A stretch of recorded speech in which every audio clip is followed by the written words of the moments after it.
Et bien salut à vous les Wonders, j'espère que vous allez bien. Aujourd'hui, une nouvelle vidéo du calendrier de l'Avent et aujourd'hui, Alice Curious Labyrinthe. Alors je vous emmène avec moi, let's go, c'est parti.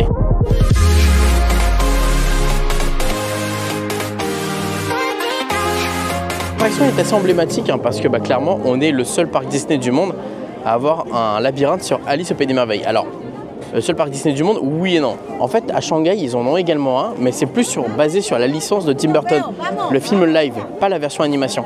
Donc on est les seuls à avoir la version animation en labyrinthe. Et pour le coup, c'est un incontournable ici, c'est très beau. Et c'est une belle réussite. C'est souvent une attraction où il n'y a pas trop de monde en fait. Bon là, il y a un peu de file d'attente pour rentrer dedans. Mais c'est souvent une attraction très agréable pour y aller, pour marcher, voir du décor. Voilà, passer un bon moment dans l'attraction et juste kiffer des décorations et des plans. En retard, j'ai rendez-vous quelque part. Là, il y a le petit lapin là, le petit lapin blanc avec sa montre. Et allons nous perdre à Wonderland, au pays des merveilles. Oh, c'est joli. Donc là déjà, il y a plein de petits détails qu'on peut voir, évidemment les panneaux, up, down, this way, which way, under, avec les petits oiseaux là qui font toc toc toc. Ouvrez bien les yeux parce qu'en fait vous pouvez voir que derrière des bouts d'arbres ou autres, il peut y avoir des petits détails sympas. Regarde, hop, lui, hop, il va grandir son cou. Hop là, les petites portes. Alors il n'y a rien, je me suis perdu moi-même. Ah, on peut pas passer par là, ok, c'est en travaux. Tac. Ah, on peut passer par là. Et là normalement, on peut voir quoi ici? Ah oui, là vous pouvez voir, regarder le Cheshire. Franchement, il est cool celui-là. Voilà. On peut passer en dessous. Ah, ils l'ont repeinte la porte d'ailleurs. Elle était pas comme ça avant, je crois. Ah oui, bah oui, oui. Elle était pas verte. Elle était violette. Hop là. Donc là, ici, vous avez les petits klaxons là. Et puis ça, ils ont repeint en vert. Bon, c'est un aspect plutôt particulier. Moi, je trouve que c'est pas si moche que ça finalement. C'est dans la continuité finalement du vert, le roi de la fumée, Absolem, la chenille bleue. Franchement, il est beau. Avec des petits cœurs là, je sais pas si vous avez déjà vu, regardez des petits cœurs là. Voilà, avec des champignons à côté. Voilà, bah allez, on continue. Là, je vais vous montrer un petit secret sur Dodo. Je pense que vous devez le savoir, mais bon, je vais quand même vous montrer. C'est vrai qu'en fait, en termes de secrets sur l'attraction, il n'y a pas non plus 10 000 choses à savoir. Bon, il y a quelques petits détails quand même sympas, mais des petits secrets vraiment purs et durs, pas beaucoup quoi. Mis à part le fait qu'il y a une autre attraction similaire, j'aurais jamais pu vous faire une vidéo 100% sur les secrets de l'attraction quoi. Donc voilà. Mais Dodo par exemple, voilà Dodo qui est juste là, et ben si vous tournez son rocher d'un côté, hop, et ben en fait lui va tourner d'un autre sens. Voilà. Ça c'est le petit secret sympa. Donc on tourne, on tourne, on tourne, on tourne, on tourne. Et hop là, et on tourne pour les visiteurs.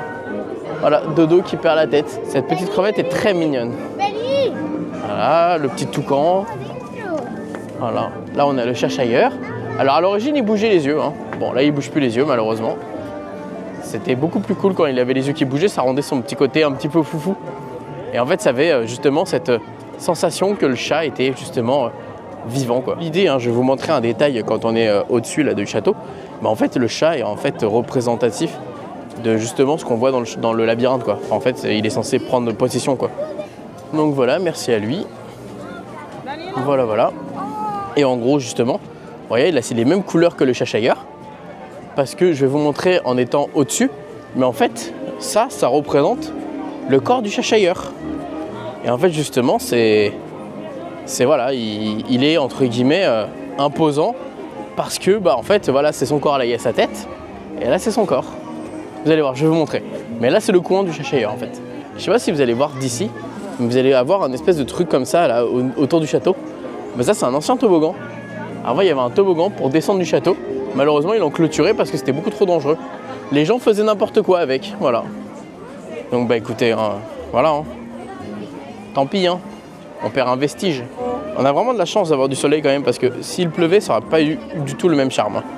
Là on a un petit coin photo où les gens ils attendent pour la photo. Là on a le château de la reine. Pour ceux qui veulent aller plus vite d'ailleurs, vous avez juste à côté. Vous pouvez y accéder au château de la reine. Voilà, juste là, sans faire le labyrinthe. Mais bon, nous on va faire le labyrinthe, on est là pour ça quand même. Donc let's go au château de la reine. Allez. Alors petite astuce, vous prenez la main et vous longez comme ça et vous allez pouvoir jamais vous perdre. Voilà. Tu longes à chaque fois comme ça et tu peux pas. Regarde, on voit le toboggan là. On le voit de ouf là. Voilà, bah ça c'était un toboggan en fait. Ta ta ta ta. Ta ta ta ta ta ta ta. Ah bah oui, ils sont perdus. C'est vrai que le charme de cette attraction est très sympa en vrai. C'est vraiment un vrai plus. Et c'est vraiment... Enfin, voilà, c'est une attraction à faire quand il fait beau évidemment. Parce que ça n'aura pas du tout le même charme hein, s'il pleut. Et en fait c'est un peu comme une poésie finalement. C'est très poétique. C'est dans la même veine un peu que... Bah, va se calmer celle-là. Que le pays des contes de fées. C'est un peu la même idée. Le côté un peu zen, tranquillité.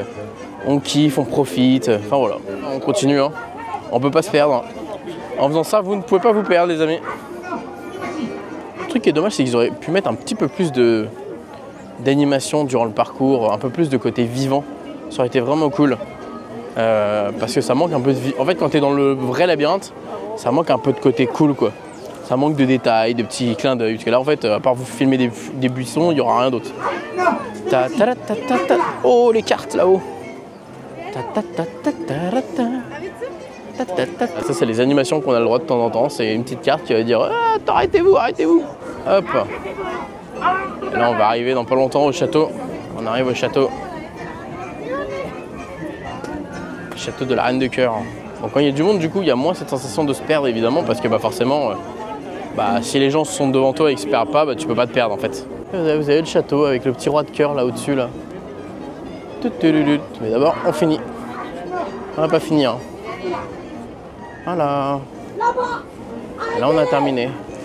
Très joli les couleurs. Hein. En vrai, c'est très joli. Hein. C'est un peu dans la même veine que je vous expliquais tout à l'heure, le côté un peu montagne, petit truc emblématique qui prend de la hauteur, etc. On est vraiment dans la même idée, quoi. Avec évidemment, hein, tout est en forme de cœur. Ça, vous l'avez compris. De toute façon, il n'y a pas de mystère. Là, la porte qui forme un cœur. Également ici, la lampe qui forme un cœur.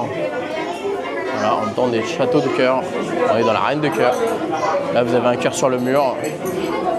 Là également, vous pouvez voir, ça forme un cœur aussi. Là, vous avez un petit miroir déformant, voilà.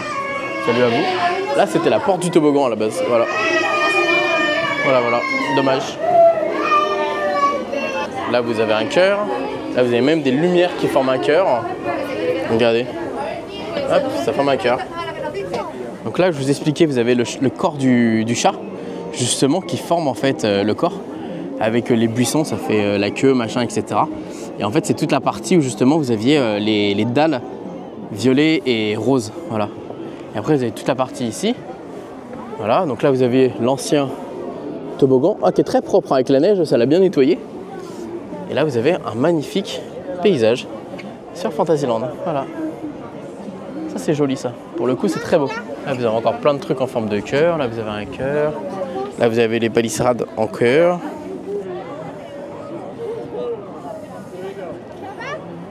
Là, vous avez le petit roi de cœur, voilà. Tout mignon. Là, vous avez un autre petit balcon. Voilà. Et puis, vous pouvez encore monter. Mais bon, vu la tente qu'il y a pour monter, vraiment, la flemme. Et vous pouvez voir même que sur les balustrades, vous avez aussi encore des cœurs, en fait. Attendez, je vais zoomer. Et regardez. C'est encore des cœurs. Tout est en forme de cœur, en fait. En même temps, on est dans le château de la Reine. Là, maintenant, on descend par le chemin à côté. Attention. Attention. Tic, touc. Tic, touc. Voilà, on sort par la sortie, qui peut d'ailleurs être récupérée, comme je disais tout à l'heure. Elle peut être récupérée directement, sans pour autant faire tout le tour. Et je peux vous assurer que c'est un gain de temps. Voilà, et puis là, vous avez la sortie de l'attraction. Voilà, c'est la sortie du non-anniversaire. Et là, on a cette petite théière, voilà, en arbrisseau, en taupière, voilà, c'est ça comme ça qu'on appelle, la taupière. Là, les amis, pour cette attraction, j'aime beaucoup, voilà, comme j'expliquais. C'est vraiment une attraction super cool. Dommage, en fait, comme élément, qu'il n'y ait pas la porte, vous savez, la d'or, avec la poignée de porte, ça aurait été vraiment cool. Je pense qu'ils auraient pu en mettre encore plus, surtout au niveau du labyrinthe, comme j'expliquais, c'est vraiment dommage. Mais ça reste quand même une attraction assez iconique. Et alors là, devant moi, j'adore ce détail. On a le snack du lièvre de Mars. Et là, vous avez la petite souris qui sort de la terrière de temps en temps. Là, c'est cool parce qu'elle fume bien, elle fonctionne bien. Des fois, elle fonctionne pas très bien. Et là, je viens de voir qu'elle sortait à l'instant. Évidemment, elle va pas sortir quand je filme, c'est ça, voilà. On va attendre un petit peu, hein, on va être patient. Le vlog, regardez. Il est mignon, regardez, il sort sa petite tête. Ce que je peux ajouter dans celle-ci, parce qu'il y a beaucoup de monde quand même pour le Mad 30 Cups, c'est que celle-ci est la plus belle version des tasses. Voilà. Il en existe dans d'autres parcs du monde, notamment en Californie et Floride. Et on est clairement ceux qui avons la meilleure version, avec justement cette magnifique toiture en verre. C'est très beau cette espèce de véranda avec toutes les loupiottes. Alors en Californie c'est très beau aussi en extérieur, mais bon chez nous c'est impossible de faire quelque chose en extérieur vu qu'il pleut tout le temps, donc ce serait complètement gâcher l'attraction. Donc là pour le coup ici c'est très joli ce qu'on a et c'est encore plus beau quand il fait nuit. Voilà. Bref les amis, voilà, j'espère que ça vous aura plu, que ça vous aura fait kiffer ce petit tour du labyrinthe d'Alice. En attendant on se dit rendez-vous demain pour une prochaine vidéo sur le calendrier de l'Avent. A très vite pour d'autres vidéos et gros bisous tout le monde, et n'oubliez pas comme d'habitude que tout le monde a le droit de rêver, alors pourquoi pas vous. Bisous tout le monde, ciao.